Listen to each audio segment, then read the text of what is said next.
ঘরে শান্তিতে ঘুমাবেন উপায় নেই, চুরি ডাকাতি যে কোনো সময় আপনার ঘরে ঢুকতে পারে, যে কোনো সময় আপনার খোঁজ খবর নিতে, তদন্ত করবে ইত্যাদি। কাদের কে হুকুম দিচ্ছে তার কোনো ঠিকানা নেই। কতগুলি লাঠি সোটা হাতে নিয়ে আপনার ঘরে ঢুকে গেল, অস্ত্র হাতে নিয়ে ঢুকে গেল, অমনি সেখানে ডাকাতি করলো, চুরি করলো, চলে আসলো। আপনি কার কাছে বিচার চাইবেন? কার কাছে বিচার চাইবেন? কোনো বিচার চাওয়ার অধিকার নাই, ন্যায় বিচারের কোনো অধিকার নেই। এমন একটা দুর্বিষহ অবস্থা, আজকে সমস্ত জিনিসের দাম বেড়ে গেছে। আমাদের কথা অত্যন্ত স্পষ্ট, যারা নির্বাচিত জনপ্রতিনিধি আইন করে নির্বাচন কমিশন গঠন করে নির্বাচনগুলি হয়েছে, স্থানীয় সরকার নির্বাচন, জেলা পরিষদ, উপজেলা পরিষদ, ইউনিয়ন পরিষদ, সমস্ত নির্বাচিত প্রতিনিধিরা তাদেরকে এক কলমের খোঁচায় তাদেরকে সরিয়ে দেওয়া হয়েছে, বাড়ি পাঠিয়ে দেওয়া হয়েছে। কেন? তারা তো নির্বাচিত হয়ে মানুষের পাশেই দাঁড়াতো। ঘূর্ণিঝড় গেল, বন্যা গেল, কেউ তো যারা এই বন্যায় ক্ষতিগ্রস্ত, ঝড়ে ক্ষতিগ্রস্ত, তাদের পাশে তো কেউ দাঁড়ায়নি। তাদের নাম করে টাকা তুলেছে, 1000 কোটি টাকা রিলিফ সংগ্রহ করেছে, কিন্তু কয়টা মানুষকে সাহায্য করেছে? আজকে যদি স্থানীয় সরকারের প্রতিনিধিরা থাকতো, এই জনপ্রতিনিধি তো মানুষের পাশে দাঁড়াতো, কিন্তু সেটা দাঁড়াতে পারেনি।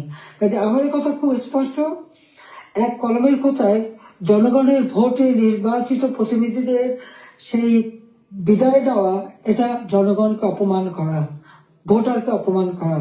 কাজে তাদেরকে আবার স্বস্থানে স্থান করে দিতে হবে। সরকারি কর্মকর্তা কর্মচারী তাদের উপর হয়রানি বন্ধ করতে হবে, গ্রেপ্তার বন্ধ করতে হবে, মামলা থেকে তাদের রেহাই দিতে হবে, চাকরিচ্যুতি করা হলে, বহিষ্কৃত করা হলে তাদের পুনরায় কাজের ব্যবস্থা করতে হবে। আওয়ামী লীগ সহ সমস্ত রাজনৈতিক নেতা কর্মী, ব্যবসায়ী, সাংবাদিক, সংস্কৃতি কর্মী, পেশাজীবী, শিক্ষক যাদেরকে গ্রেপ্তার করা হয়েছে, মিথ্যা মামলা দেওয়া হয়েছে, সকল মিথ্যা মামলা প্রত্যাহার করতে হবে এবং সকল বন্দীদের মুক্তি দিতে হবে। সেই সাথে সাথে দায় মুক্তি দেওয়া হয়েছে। 15 জুলাইয়ের পর থেকে যারা অপরাধ করেছে তাদেরকে দায় মুক্তি দিয়েছে। এই দায় মুক্তি দিয়ে কিন্তু একটা কাজ করেছে, দায় মুক্তি দেওয়ার অর্থ মানে কি? তার মানে এরা অপরাধী। 15 জুলাই থেকে যে হত্যাকাণ্ড, ছাত্র হত্যা মিছিলে, পুলিশ হত্যা, রাজনৈতিক নেতাকর্মী হত্যা, সাংবাদিক হত্যা, সংস্কৃতকর্মী হত্যা, যতগুলি হত্যাকাণ্ড ঘটেছে, সেই হত্যাকাণ্ডগুলি এবং যতগুলি অগ্নিসংযোগ হয়েছে, সেগুলি যারা সংগঠিত করেছে পূর্ণ তদন্ত করে তাদের বিচার করতে হবে। আর এই মিথ্যা মামলাগুলি যাদের বিরুদ্ধে দেওয়া হয়েছে, সব মামলা প্রত্যাহার করতে হবে।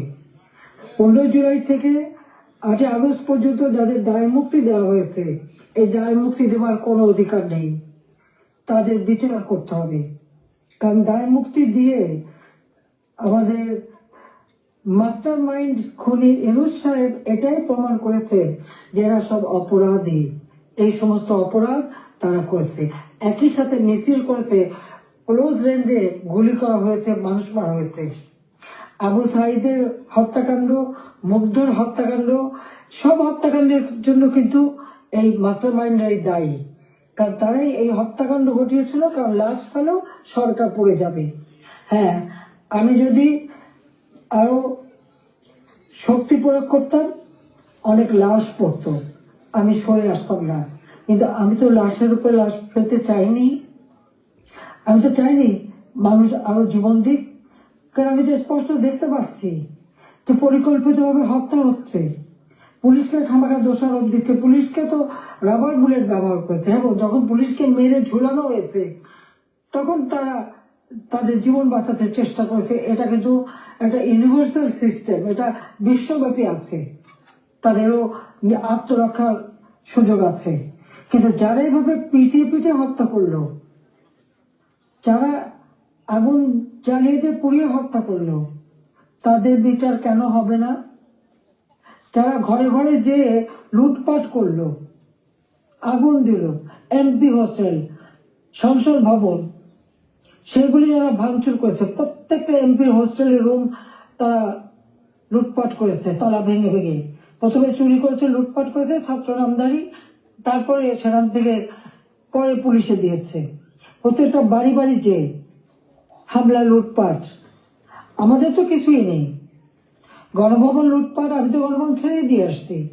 আমরা দেখলাম ইউনূস সাহেব নিজেই তার সমন্বয়কদের নিয়ে চলে গেছেন গণভবনে, কাজে লুটপাটের কিছু ভাগ বটরা নেওয়ার জন্য।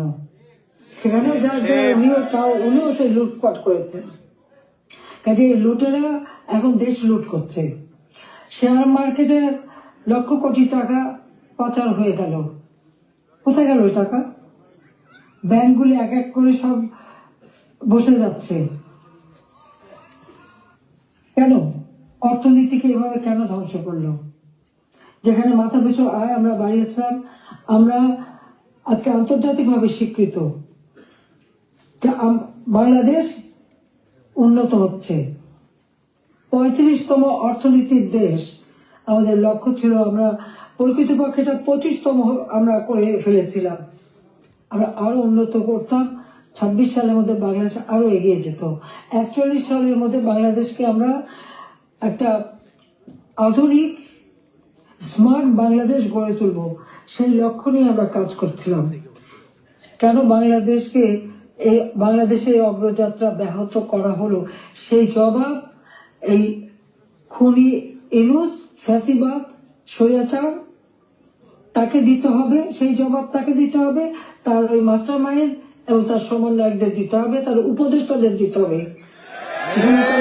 বলে হাসিনার বিচার করবে, কি বিচার করবে? আমি তো কি অন্যায় করেছি? গরিবের পেটে ভাত দিয়েছি, এটা অন্যায়? দারিদ্র মুক্ত করেছি, এটা অন্যায়? জনগণকে কথা বলার সুযোগ দিয়েছি, ভোটের অধিকার ফিরিয়ে দিয়েছি, হত্যাকুশ ষড়যন্ত্র রাজনীতি বন্ধ করেছি, এইগুলি আমার অন্যায়? আমার হাত দিয়ে তো কোনো খুন হয়নি। আমি তো মানুষের জীবন নিতে আসিনি, আমি মানুষের জীবন দিয়েছি, জীবন উন্নত করেছি। যারা জীবন নিয়েছে, যারা হত্যাকাণ্ডের সঙ্গে জড়িত, তাদের বিচার হবে।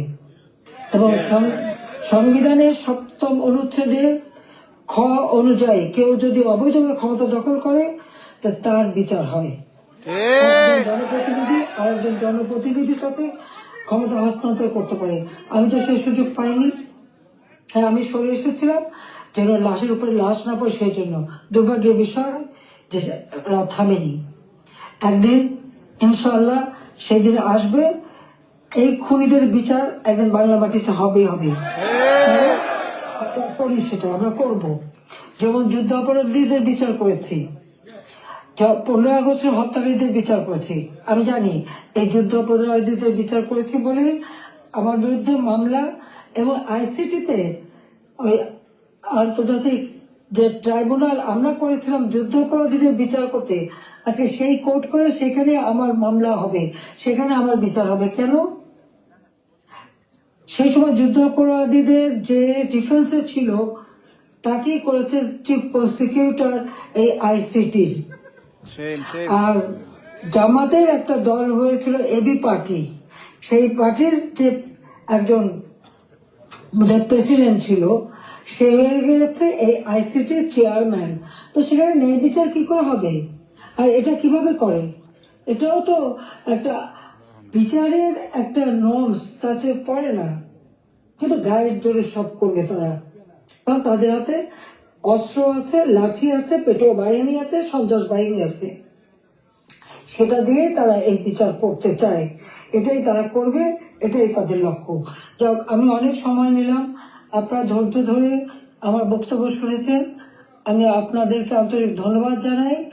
ইনশাল্লাহ এই বিজয়ের মাস আমাদের, এই অন্ধকার কেটে যাবে, নতুন সূর্য উদিত হবে, বাংলাদেশ আবার উন্নয়নের পথে এগিয়ে যাবে। এই ফ্যাসিস্ট খুনি পরিকল্পিতভাবে যে আমাদের দেশকে ধ্বংস করছে, এই খুনি ইউনূস এবং তার যে চালাচামুন্ডা সন্ত্রাস বাহিনী, তার উপদেষ্টা, তার সমন্বয়ক, ইনশাআল্লাহ বাংলাদেশের জনগণই তাদের বিচার করবে, সে বিচার হবে। এটা অবশ্যই হবে, আমি বলতে পারি, কারণ আমরা ন্যায়ের পথে আছি, সত্যের পথে আছি। আমি জনগণের কল্যাণে কাজ করি। জনগণের ভাগ্য পরিবর্তন করেছিলাম, সেটা নষ্ট করেছে। ইনশাআল্লাহ আবার এদেশের মানুষ জেগে উঠবে। আবার বাংলাদেশের মানুষ বিশ্বব্যাপী মর্যাদা পাবে, সম্মান পাবে। সবাইকে আমি আন্তরিক ধন্যবাদ জানাই, আবারও ধন্যবাদ জানাই আমাদের প্রবাসীদের, আমাদের অর্থনীতিতে আপনাদের অনেক অবদান। আমাদের দেশের অগ্রযাত্রা, দেশের প্রতিটি অর্জনে প্রবাসীদের অবদান রয়েছে। সেই জন্য সকলকে আমি আন্তরিক ধন্যবাদ জানাই, কৃতজ্ঞতা জানাই। সকলে ঐক্যবদ্ধ হন, এই ফ্যাসিস্ট স্বৈরাচার ইউনূস সরকারের হাত থেকে দেশ যেন মুক্ত হয়, দেশের মানুষ যেন আবার তাদের সুস্থ জীবন ফিরে পায়, সেই কামনা করি। জাতির পিতার স্বপ্নে সোনার বাংলা ইনশাআল্লাহ আমরা গড়ে তুলব, সেই প্রত্যয় ব্যক্ত করে আমার বক্তব্য শেষ করছি। খোদা হাফেজ। জয় বাংলা, জয় বঙ্গবন্ধু, বাংলাদেশ চিরজীবী হোক।